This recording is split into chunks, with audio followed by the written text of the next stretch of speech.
This facility marks the very first completed project in the library's branch master plan.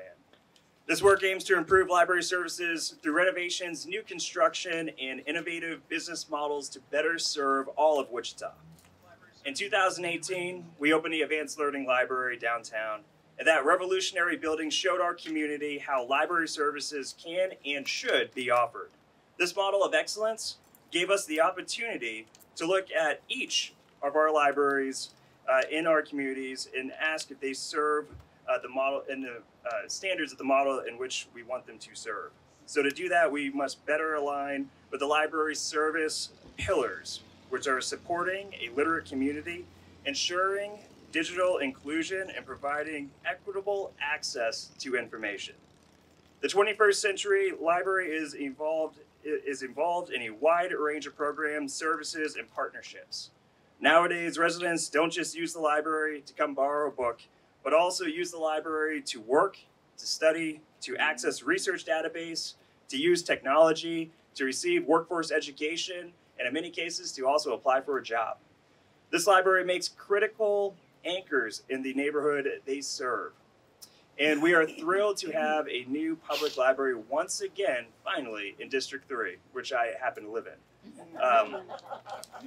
So libraries provide space for innovation and education, two things that move Wichita forward. This library stands as a testament to the future leaders, doers, movers, and shakers of Wichita. So thank you for being here today, and to those who work hard to make this the Dr. Ronald W. Walters Branch Library a reality.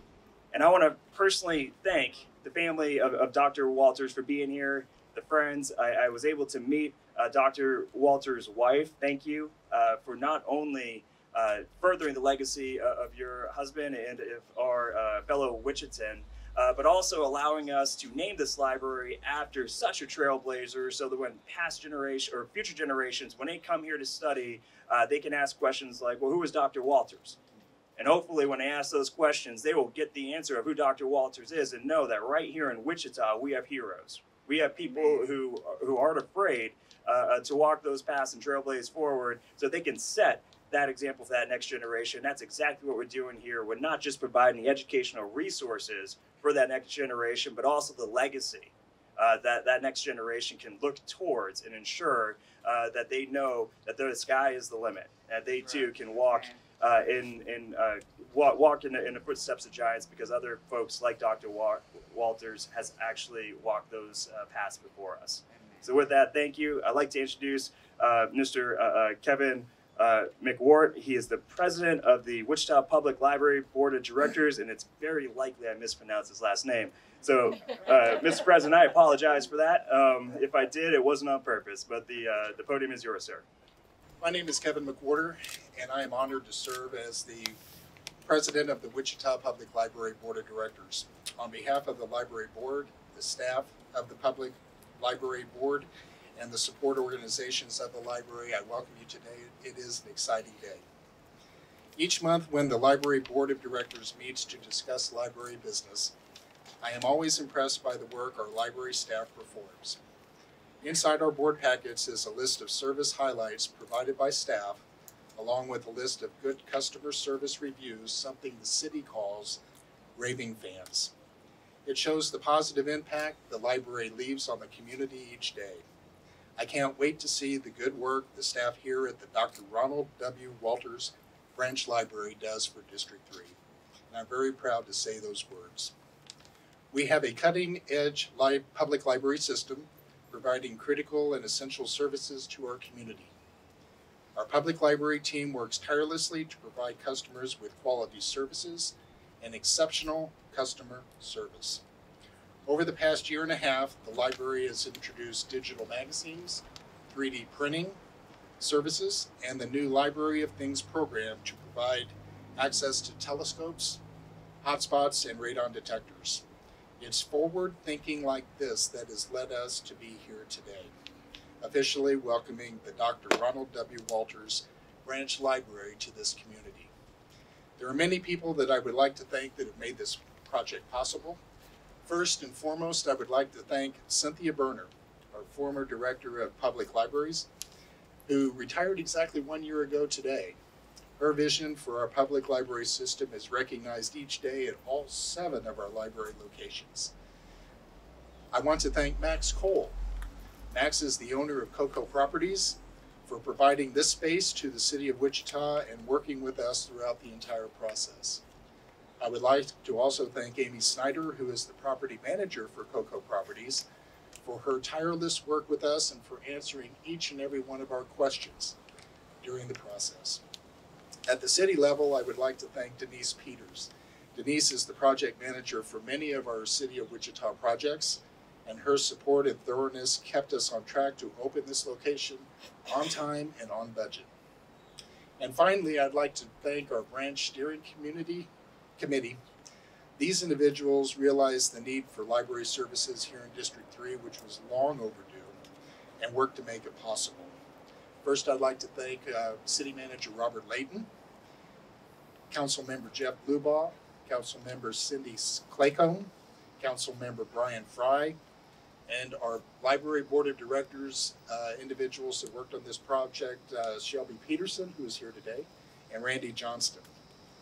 Also, I'd like to thank our library staff members, Cynthia Berner again, and Christy Dow for making all of this possible. I'd like to give all of these individuals a round of applause. Would you join me?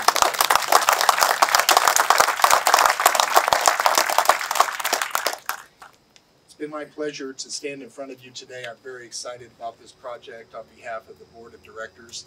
And at this time, I'd like to introduce District 3 City Council Member Jared Cerullo. Jared? I apologize, I dressed down today. I've been door knocking for the last few weeks in this heat, so I apologize for being dressed down. I'd also like to recognize Vice Mayor Brandon Johnson, who is in attendance today. Brandon Johnson, Vice Mayor. And good morning, everyone. Thank you so much for coming. My name's Jared Cerullo. I represent District 3 on the Wichita City Council. And I'm so honored to be here today to officially welcome the Dr. Ronald W. Walters Branch Library into this district and into our community as a whole. It's been quite a number of years since District 3, Southeast Wichita, has had a full branch library. So I am so excited to have this facility with us and let the community, and especially our young people, attend and use this facility to their advantage. Library services, I believe, are critical to all residents, not only residents in the city of Wichita, but especially the residents of District 3. The Walters Branch will offer unparalleled services for its residents, including public computing, free Wi-Fi, and a myriad of physical and digital resources, all free with a library card. I remember my first library card. I still have it today. I got it when I was in 5th or 6th grade. I still have it today. Its close proximity to important area agencies like Next Step Alliance through Goodwill Industries of Kansas, WSU Tech's South Campus, and St. Francis Ministries. All of those locations make this a prime studying and workforce development, as well as participating in leisure activities. Late last year, city and library staff worked with residents in District 3 to choose a name for this new location. Several names rose to the top, including neighborhood-specific recommendations like Meadowlark and Hilltop. But there was one name that stuck out above the rest, and that name was Ronald Walters. I am thrilled that the name of the branch honors a Wichita native that brought about change, not only here in Wichita, but across our nation. Dr. Ronald W. Walters was an American author, speaker, and scholar of African American politics. And in 1958, he organized the Dockum Drugstore Sit-in in downtown Wichita, one of the first lunch counter sit-ins of the entire civil rights movement. So today it is my honor to introduce Mrs. Patricia Walters, the wife of the late Dr. Ronald W. Walters, to speak on behalf of his legacy. Patricia. First of all, I'd like to say hello to everyone from the community that has come out on this glorious day to bear witness to the ribbon cutting of the Dr. Ronald W. Walters Library. I at first want to acknowledge a few people. I want to thank the Mayor of Whipple. I hope I'm pronouncing your name correctly. Vice Mayor Brandon Johnson, Council Member Cerullo, for coming to be with us. Secondly, before I get into my prepared remarks, I'd like to introduce, I feel like I'm a part of two families. I'm a Turner, that's my maiden name. So many of my relatives have come all the way from places like Bermuda to Ohio to bear witness to this library opening. Well, the library has been opened, but the ribbon cutting today.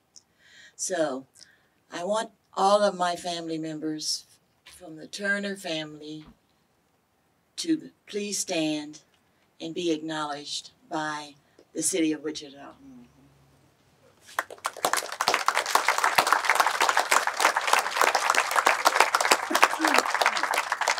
Thank you. And now, this is my family. I never will forget when Ron brought me to Wichita to meet his family. Gosh, we were married 47 years and courted a good 4 years because I was ahead of him in college because of his military service. And I met the Walters family. They were just young kids then. And I always tell this story. Kevin must have only been about 4 or 5 years old. And I just took to him immediately. And I found out that he loved to play Scrabble.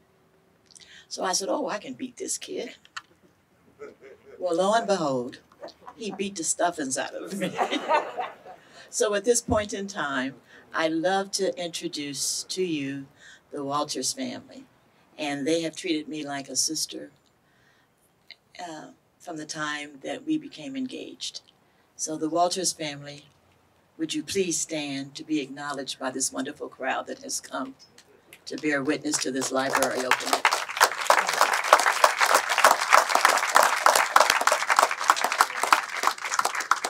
Thank you so much.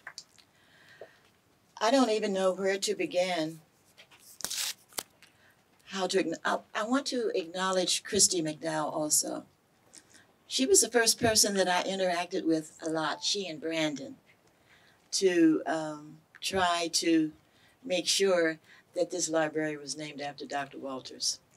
So I owe them a very special thank you because I sent additional data to the library that gave a much broader vision and view of Ron's legacy. Not only his legacy here in Wichita, but his legacy nationally and internationally. And I'll get into that a little bit with my prepared remarks. And so I'm going to stick to my prepared remarks because believe it or not, I'm usually not a nervous speaker. But this is such an emotional time for me. This library, Ron has been honored at Howard. They have a center named after him, the Dr. Ronald Walters Center for Leadership and Public Policy. They have an endowed chair that I created with my funds. I raised all the money, $2.5 million.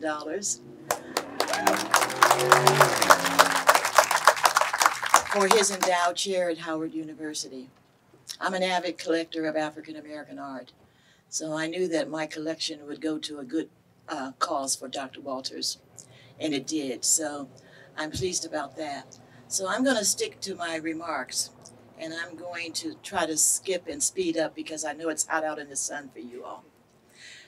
And it's very difficult to talk about Ron Walters and his achievements because he's done so much. So I'm just going to touch on the highlights.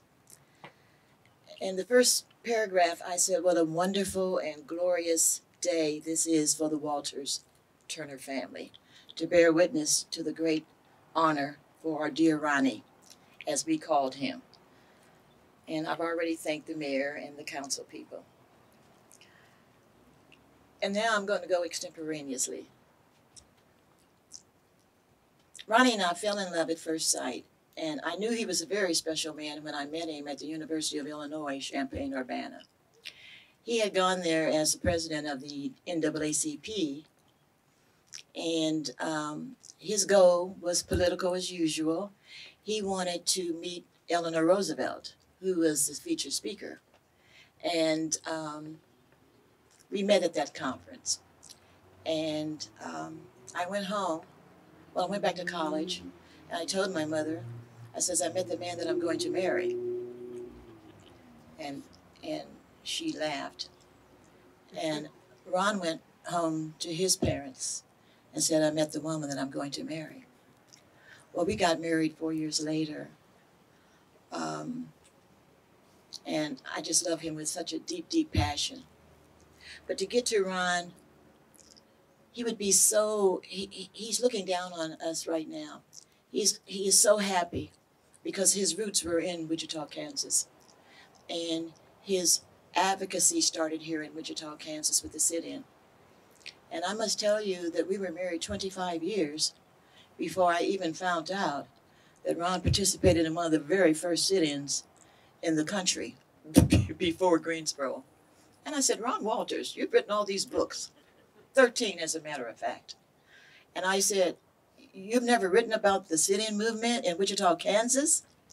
And he says, no, that's up to someone else. With his, he was a private man to some extent, being a public figure.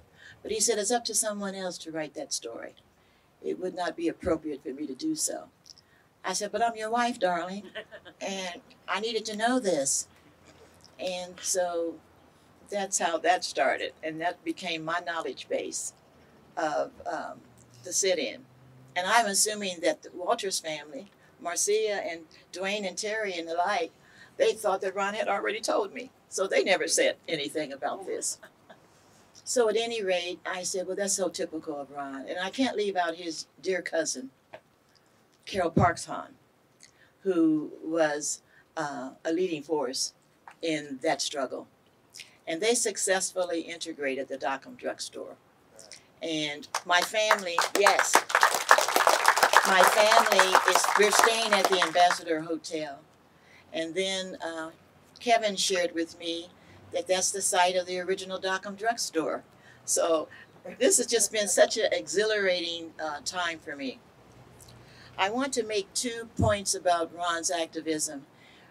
And this I didn't share before, but I knew that Ron was Boys State, selected by the Kansas American Legion. But he also was selected along with Pat Little to go to Boys Nation. Well, he met President Eisenhower because President Eisenhower is a Kansan, of course, as you well know, and he wanted to meet the 2 young men from Wichita, Kansas. And so he came up to them and he acknowledged them and congratulated them and told them that he wanted them to go on to bigger and greater things. So that, and Ron was always very concerned about uplifting the African American race, about educating our youth to achieve that goal. And so he decided, well, he wanted to be, he thought that he wanted to be a diplomat in the Foreign Service. And I know my husband quite well. And I said, honey, that's not going to suit you. I said, you have to go along with what the government says, honey. You can't be saying what Dr. Walters wants to say. And so he thought about that for a while, and he said, yeah, he said, I won't be able to be constricted like that. So he decided to become a college professor. He went to Fisk University, which is an HBCU, and graduated with honors. He wrote a wonderful article for the Reader's Digest, that old journal called The Blacks. And that was before he graduated from Fisk. And while he was at Fisk, he was a Jubilee singer. And many of you know that that's a very important history to Fisk because they went around the world raising money for that university. And so Ron had a beautiful, beautiful voice. And so he was a Jubilee singer. And then he went on to graduate school. We moved to Washington, D.C., where Ron went to American University and got his master's degree and got his PhD. Then he tried to teach at Howard University, but he hadn't gotten his doctorate degree yet. And so they turned him down. And he said, well, you know, the consortium is in our area. So he says, I took a lot of my classes at Howard University, thank you very much, because my foreign language was Swahili. And because he was very African oriented. And he said, and I wanted subjects on Africa. And Howard offered those, and American University didn't really have that program lined up very well.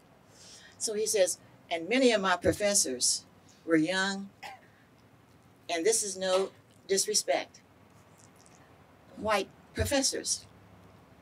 And they don't have their PhDs. So why can they teach at Howard and I can't? So he never got hired, but that's okay. University of Syracuse wanted him. And he was the first African American to teach in the political science department at Syracuse University.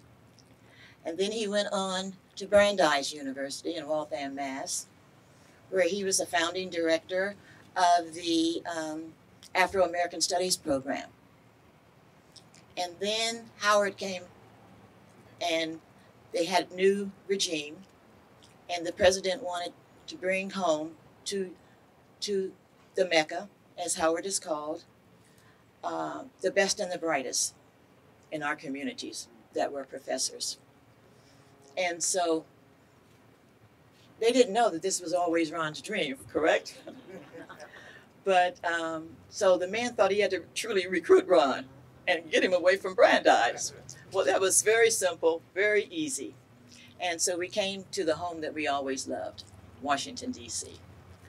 And he stayed there for 25 years, and he was responsible for developing many of the, he developed the PhD program in the field of political science at Howard, and got involved in politics and moved away from his Africa persona, because many of his books were written about Africa and the African diaspora.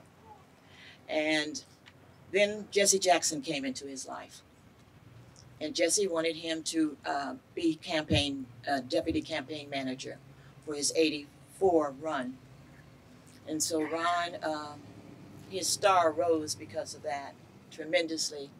And he was the brains for Reverend Jackson. And Reverend Jackson admitted that. I'll share this one brief story with you, and then I'm going to try to shut up. I'm going to try. When Ron, in '88, Ron told Reverend Jackson, because he ran again in '88, he says, Reverend Jackson, he says, if we want to change America and get the possibility of a first African-American president, I'm going to tell you the road that we need to travel. And so he says, you need to make an argument to the Rules Committee of the Democratic Party to change winner-take-all primary system. You've got to do that. He says, that is significantly important if we're ever to get an African-American president. Winner-take-all means that you take the entire state, whether you got 45% of the vote and the other person got 52%. So you can collect delegates. So Jesse immediately understood that, the significance of that. And so he says, well, Ron, you're the only person that can go in there and make the presentation. He says, I know you can do it. Ron went in and made the presentation, and, pardon me, and they voted on it. It was not a unanimous decision, but it was a majority decision. Well, what happened? Not too long after that, Hillary Clinton ran for president of the United States, and against Barack Obama. So when I go around the country giving my speeches, I say, I don't want to sound arrogant. I said, but I share this story. And I said, so you understand that if it was not a Dr. Ronald W. Walters, there would not have been a Barack Obama, because we would have not had, we would still have winner-take-all primaries in this country. Ron's international sphere, and this will be my closing remarks, was significant also. He traveled the globe. And I was very fortunate that I was able to travel with him, South America, London, Paris, Germany, throughout and throughout the world, really. And it was just eye-opening to see how revered he was in the international community. And it was just so heartwarming for me as his wife to see the love that the international community had for him. He was a very early struggler for the anti-apartheid movement in South Africa.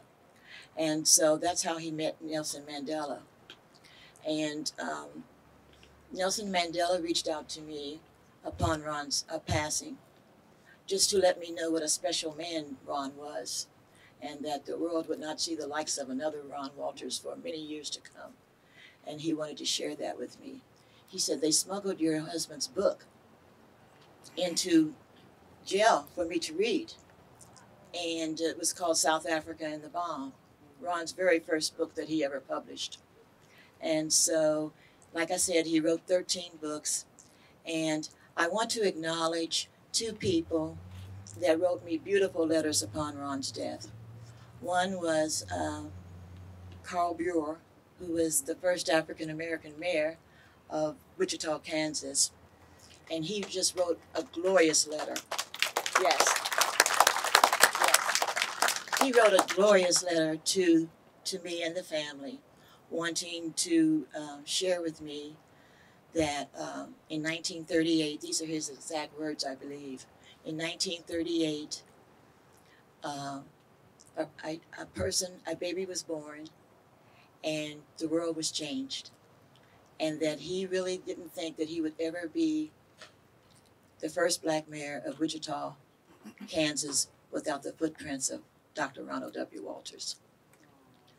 And the second person I want to acknowledge and really thank is the former governor of your great state of Kansas. And I'm having a mental block right now, so help me with the name. Thank you very much. Thank you very much, Brownback. And he wrote the most beautiful, beautiful letter that I cherish to this very day. And he called Ron an American hero. And more importantly, a wonderful son of Wichita, Kansas. And he had his staff write out to me that he wanted to introduce in the Senate a resolution, which he did. And I will be eternally grateful to him for awarding Ron that honor. It was very gracious and kind of him. Because of course we know he was Republican and Ron was a Democrat. So, but for him to reach out to the family like that, I mean, we had dignitaries from all over the world. One journalist said that if they had dropped a bomb on Ron's homegoing, the intelligentsia of the black community would have been destroyed. That's how many people came to honor my husband. And with those remarks, I'll close down. Thank you so much.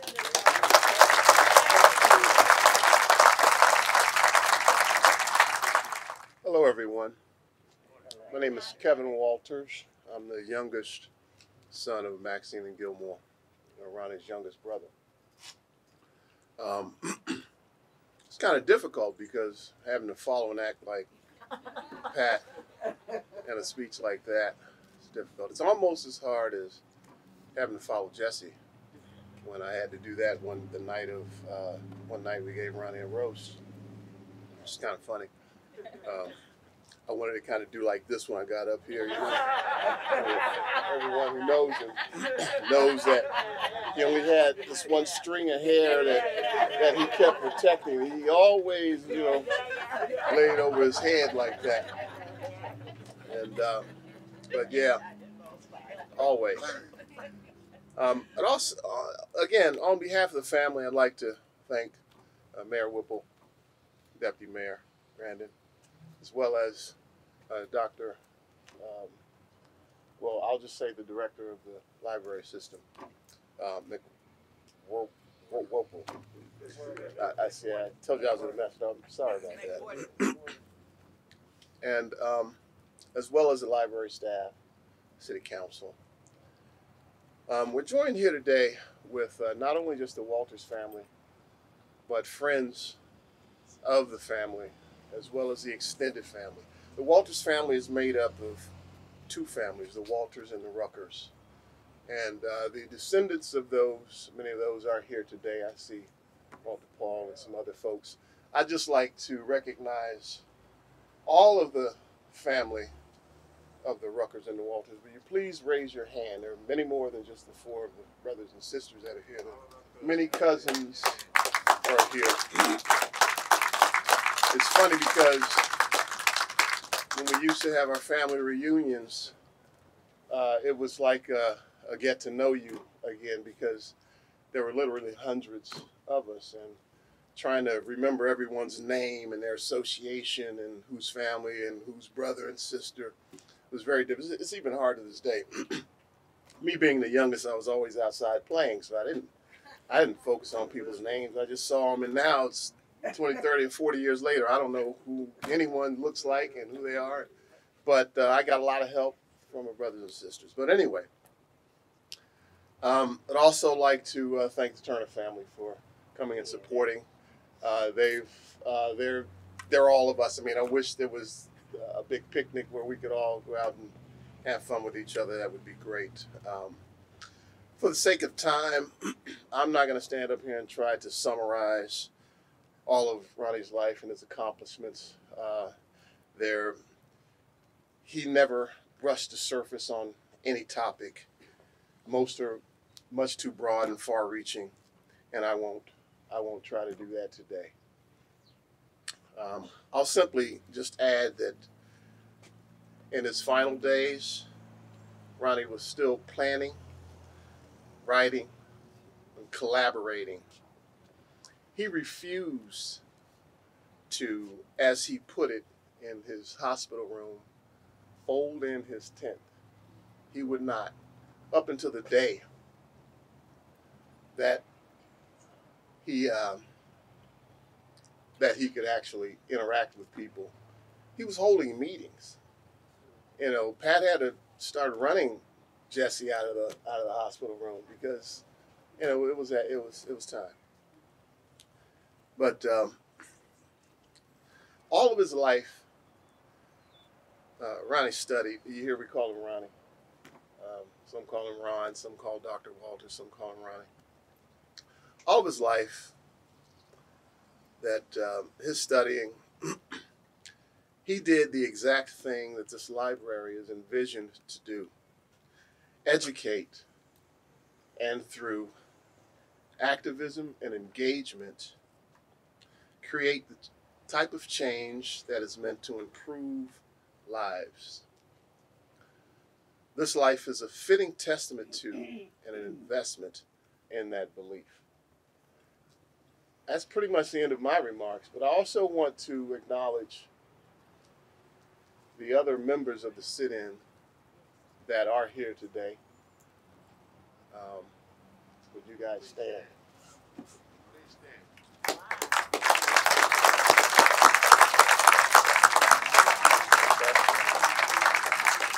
All right. That's Galen VC and Newbie. Robert Newbie. I call it Newbie. Ron's two best friends, lifelong friends. They did a lot of things before they planned that sit-in. I won't go into those, but we all are products of our environment, and we all survived. And we'd like to thank the city of Wichita for giving us those second chances that we needed sometimes. Also, another person that's not here who was involved in sit-in, who never gets mentioned much, is Ronnie's brother, Jerry. Yes, and Jerry was a part of that sit-in as well, and he put his life on the line. So with that, I'm done. Thanks, guys. Thank you. I'm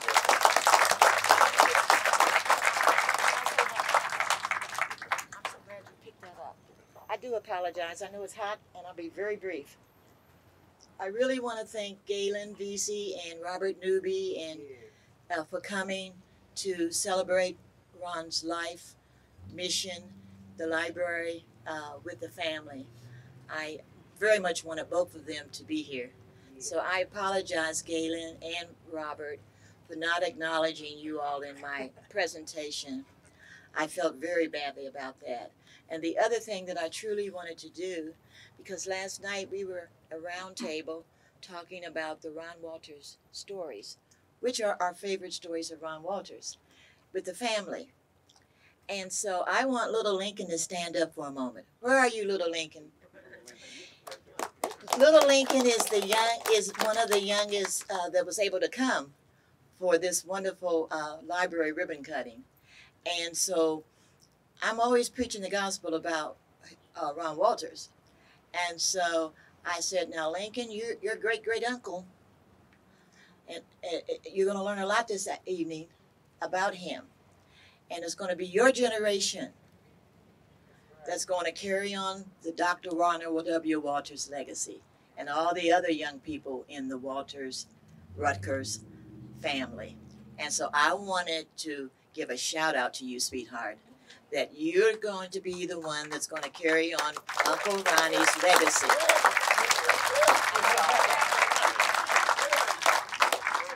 They normally don't let me have this big. Do we want to do like a 3 count? Yeah, you do it, Mayor. Like 3, 2, 1, cut. There we go. Very good. Thank you. Souvenir.